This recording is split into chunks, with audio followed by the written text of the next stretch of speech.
आज हम रामायण के उस मोड़ की बात करेंगे जब सिर्फ एक वचन ने एक पूरे साम्राज्य की नींव हिला के रख दी थी।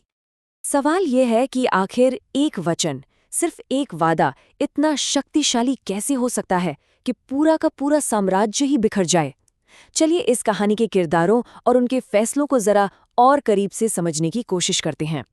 तो देखिए, इस पूरी कहानी की शुरुआत ना किसी युद्ध से नहीं होती, बल्कि एक वादे से होती है।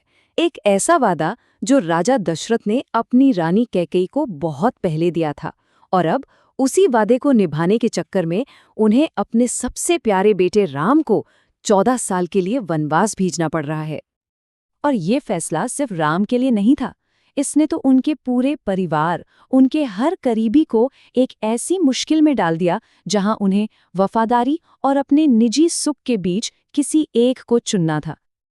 देखिए, राम का वनवास सिर्फ उनका अकेला वनवास नहीं था, इसका असर तो सब पर पड़ा। उनके भाई लक्ष्मण ने उनकी सेवा करने के लिए अपनी पत्नी तक को पीछे छोड़ दिया, और सीता, उन्होंने तो महलों के सारे सुख आराम को एक पल में ठुकरा दिया और राम के साथ जंगल की मुश्किलों को चुना।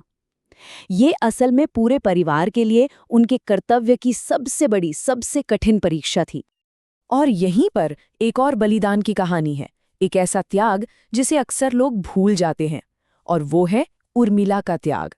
लक्ष्मण को ये बात अच्छी तरह पता थी कि उनके जाने का मतलब है उर्मिला का 14 साल का अकेलापन, और वो उर्मिला के इस त्याग को, इस दर्द को अपने कर्तव्य का ही एक बहुत जरूरी हिस्सा मानते थे।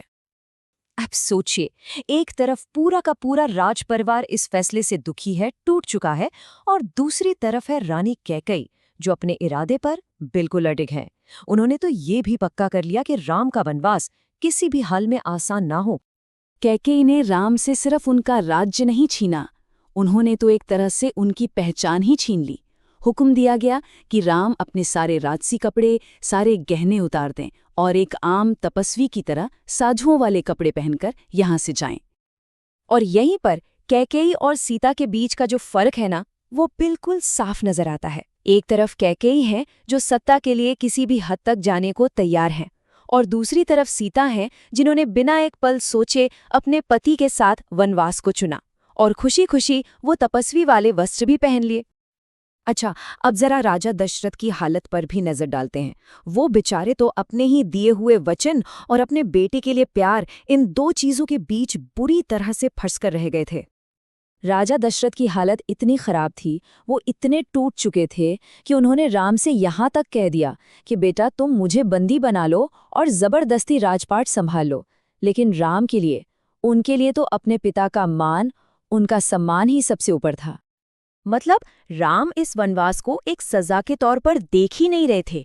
उनके लिए तो ये एक मौका था अपने पिता के दिए हुए वचन को निभाने का, उनकी इज्जत रखने का।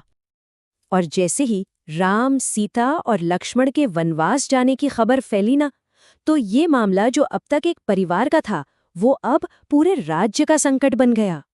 बात ये थी कि अयोध्या के लोगों के लिए उनके असली राजा तो राम ही थे।